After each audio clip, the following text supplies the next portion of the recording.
Well, good morning, welcome to Friday, end of the week. It's Wayne Donnelly here, the Mind Master, helping you to master your mind and your life. And I was just thinking this morning of one of my favourite sayings, and it's from Tracy. All causation is mental. So it's what's going on in your head that determines what's happening in your life. Or as I remember from a very long time ago in a maths lesson, the angle of reflection is equal to the angle of incidence. So how you turn up is how things turn out.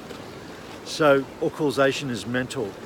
So whatever's happening in your life, the reality that you're experiencing, is a reflection of what's happening in your thoughts, in your beliefs, in your self-image, your identity. And that's where you need to go if you want to make some change. It's as simple as that. And that's what I help people do. If that's something of interest, got a great workshop coming up Saturday week, the 30th, on how to change all those thoughts. Have a great day.